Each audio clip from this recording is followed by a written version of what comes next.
2022년 중대재해처벌법 시행 이후 기업의 경영 책임자가 사상 처음으로 구속 기소됐습니다.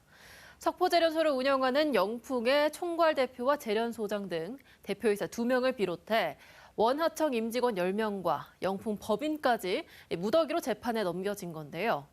안전 확보 의무를 소홀히 해 가스 중독으로 노동자를 숨지게 한 혐의입니다. 엄지원 기자입니다. 지난해 12월 봉화의 영풍 석포재련소에서 탱크 수리 작업을 하던 근로자 4명이 갑자기 쓰러져 이 중 1명이 결국 숨졌습니다. 고독성 비소가스에 중독된 건데 당시 보호장구는 방진 마스크가 전부였습니다. 먼지 막아주는 거니까 이거보다는 공기 같은 걸 차단하는 마스크가 필요했는데 이미 공장에선 사고 이전부터 유독가스 냄새가 심했다는 증언도 나왔습니다.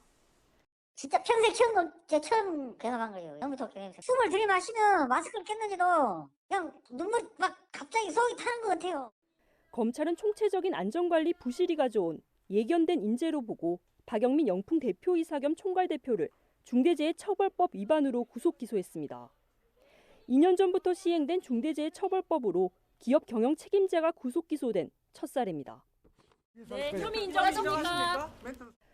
또 한 명의 영풍 대표이사인 배상윤 석포재련소장도 산업안전보건법 위반 등으로 역시 구속 기소됐습니다.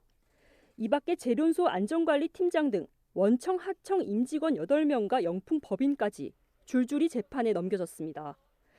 이들은 사고 탱크 내 유해물질 밀폐 설비와 인근에 충분한 배기 장치를 설치하지 않았고 가스 누출 위험성을 알고도 방독면에 준하는 호흡용 보호글을 지급하지 않고 작업 책임자조차 지정하지 않았습니다. 특히 가스가 누출된 건물에는 비소농도 측정기가 4대나 있었지만 수치가 너무 높게 나와 이를 믿지 않고 작업을 진행하게 하는 등 영풍의 안전 불감증이 극에 달했다고 검찰은 판단했습니다.